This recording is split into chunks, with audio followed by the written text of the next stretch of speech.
where government may be able to play a role in terms of actually helping make sure that they've got some affordable care. You know, I've got a wife and daughters. I would hate for them to be able to wake up tomorrow, maybe be diagnosed with breast cancer, and then be uninsurable. We've got to be able to seek that, but it does, Mr. Pace, need to be coming out of the private sector. You know, you just talked about some of the repeal votes that were there. I'll remind you, a repeal vote that you now make fun of removed the 1099 provision, which was going to be punitive to small businesses, and President Obama agreed, signed that repeal vote actually into law. You may not want to stand up for senior citizens and have unelected boards in Washington, D.C. making health care choices for our senior citizens.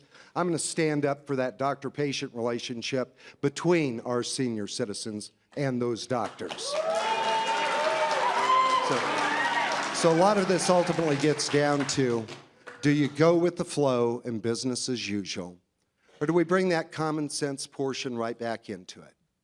You know, out of the private sector, we think that we can actually do a better job, create that competition. I'll actually fight for tort reform, Mr. Pace. What will you do?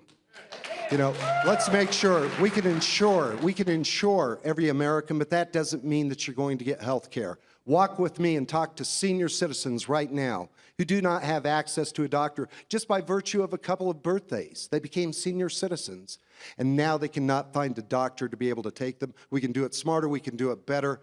Bad policy, Mr. Pace. Your response? 1 minute. The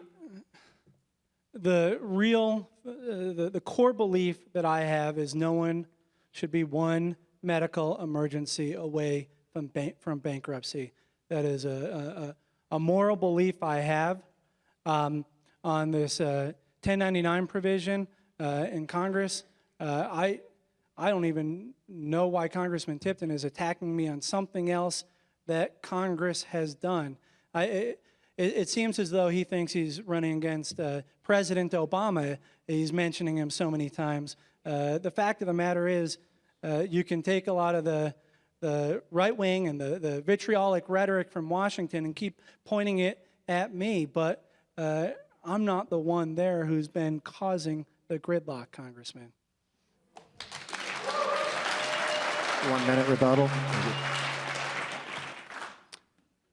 Mr. Pace, you try and have it both ways. Your opening statement on this issue, he talked about the repeal votes that took place. Then he says, why do you want to talk about that 1099 repeal that the president signed into law, repealing a portion of Obamacare? You can't have it both ways, sir. We've got to be able to have a system that is actually going to be affordable. When we're talking about, and your words were, one medical emergency away, we can insure every American. How many senior citizens right now are finding it easier to find a doctor? How many of you have seen your health care costs go down? This is a result of an ill-conceived 2,000-page report that members, I wasn't there, Mr. Pace, but they voted on a bill that they didn't even bother to read. Nancy Pelosi was right. Once it's passed, we'll find out what's in it, and we're finding out that it's going to hurt the American people. That's time. Get back to our panel, and it's up to you, Steve. Okay. Realize the 3rd District is a very large district, but you are in Pueblo. What specifically will you do if elected to bring good-paying jobs to Southern Colorado? And this one we begin with Mr. Tipton. Thanks. You know, one of the most important things is Pueblo, San Luis Valley, West Slope. These are businesses that are having a tough time right now. I've walked Main Street, Pueblo. I've talked to the businesses. They're having a hard time being able to get access to capital. I've worked with Congressman Perlmutter, another Colorado congressman, to be able to introduce legislation called the Capital Access to Main Street Act, to be able to open up those doors so that we don't see instances just like with Jim Bartmus here right in Pueblo, Colorado. Because of a regulatory requirement, he had to shut down his construction business, lay off 23 core employees, tell them it was their last day because he couldn't get a loan. That's going to be important for Pueblo. We need to make sure that we're creating those avenues and opportunities for Pueblo to make sure that we've got a good transportation system as well.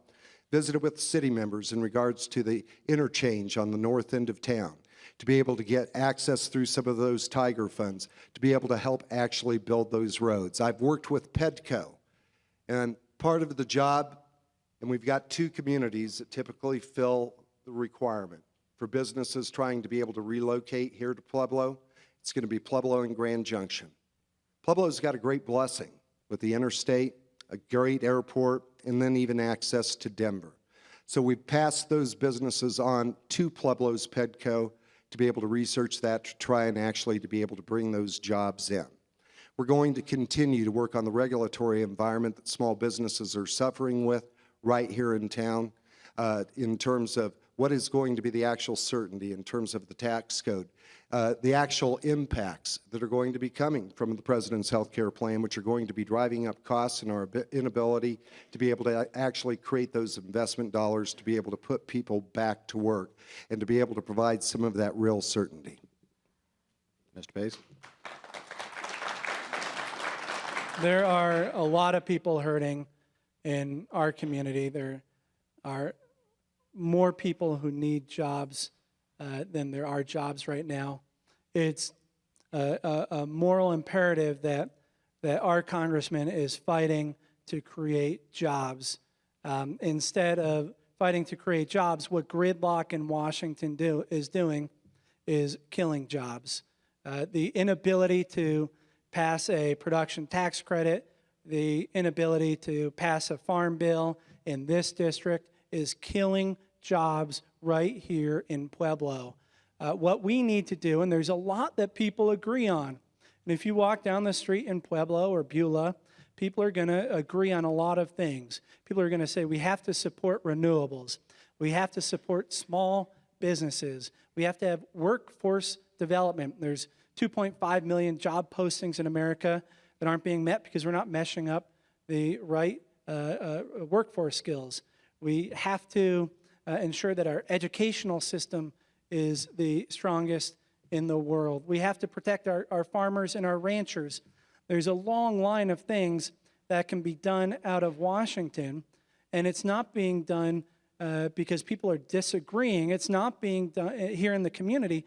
It's only not being done because people are fighting back in Washington. They're more concerned with winning their next election and scoring 10-second sound bites than actually addressing our problems. I'm proud of my record.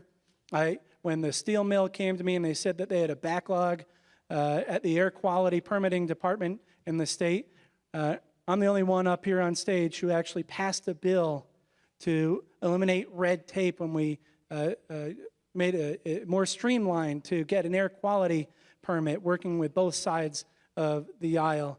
When farmers and ranchers were concerned about their economic future, Pinyon Canyon, I passed legislation to get that done. It's about solutions, not rhetoric. 1 minute rebuttal. You know, it is about solutions. I passed the Planning for America's Energy Future Act of 2012, enumerating wind, solar, geothermal, hydroelectric, oil, gas, oil shale, coal that I know you don't like, but it does actually keep down actual energy prices that our people have to be able to pay, and our minerals in this country. You know, I've been able to pass legislation and help actually craft the Farm Bill. Voted Republicans and Democrats to be able to get that out of committee. We have now got the commitment of the Speaker that this Farm Bill will be dealt with in November. That is moving the ball forward. I actually passed legislation to make sure this year, and we've actually passed legislation to make sure that the funding ban remains in place for Pinyon Canyon. You and I worked together in the state legislature to be able to try and make sure that those are areas. But the problem is, Sal, you also passed legislation that increase costs on those very farmers, their energy costs, products that they need to be able to use. That's the time those there. are real Let's outcomes. let Mr. Pace respond. 1 minute. Congressman Tipton, with all due respect, it's that same negative partisan attitude why Washington is so broken and people can't get things done. We have to quit the 10-second sound bites and actually figure out how to work together. We both listed a number of things that we could agree on. If you want to, after the debate, I'm willing to go and work with you on some of these issues. It's not always about trying to make the other side look bad. And a constitutional democracy with checks and balances, a Senate, a House, a presidency. Earlier, you're blaming the Senate for not being in your party. You have to figure out how to work with other people. If all we get is attacks, you're never going to get anything done. Next question comes from KRDO's Leela Holland. In previous 3rd District races, the issue of illegal immigration was a hot button issue, and Mr. Tipton, you said you could not support amnesty for undocumented people here. President Obama has signed an executive order to allow undocumented students to remain in the U.S. while they continue school and work towards citizenship. Do you support this? Would you revoke that order? And we begin with Mr. Pace. I think the order made sense. We have a broken immigration policy. If you go out in our community, people are going to agree, no matter which side of the immigration debate they come down on, people agree that if we have a system with 12 million people in our country who are undocumented, that we have a broken system. There's a lot that people agree on. Believe it or not, if you're willing to talk to both sides, people agree that we need a strong but fair immigration policy. We do need secure borders, but we also need a path to residency for people who want to work in the country, follow the laws, learn the language, and pay taxes. What we have now is completely broken, and I think this comprehensive plan is something that most people in our community, in our district, our state, believes in. Is just not happening because in Washington, both sides are more concerned with making the other side look bad instead of actually working together to solve the problems. Your 2 minutes. You know, to your point, there isn't one among us who can't have a good heart for children that were brought here through no action of their own and are now residents in this country. You know, some of the examples that I've given going through our district when we've talked about it, inevitably the one person you're going to point to maybe was the valedictorian of the class, you know, head of the football team, the volleyball team, an A student. So we've got to be able to sensibly deal with this when people, not through actions of their own, ever broke our laws. But the first step, and this is part of the challenge, and with Marco Rubio, I tend to agree. We are willing to work with the president to be able to address this, but we must first secure the borders of this country. Because part of the problem that we have is if we leave the door open, we will have another person that will come in with a young child that may create, again, a challenge on what do we do again down the road. So it is the responsibility of this country with the challenges that we face right now to make sure that we do have secure borders.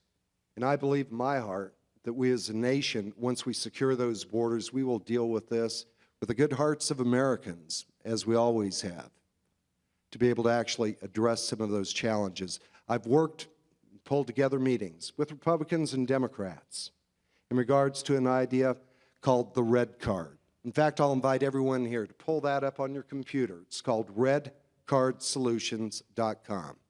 To make an actual viable guest worker program that is verifiable, that works not only for the people that we need to be able to come in and harvest some of the crops and to be able to do some of the construction work, but it also works for the employer as well because it's verifiable.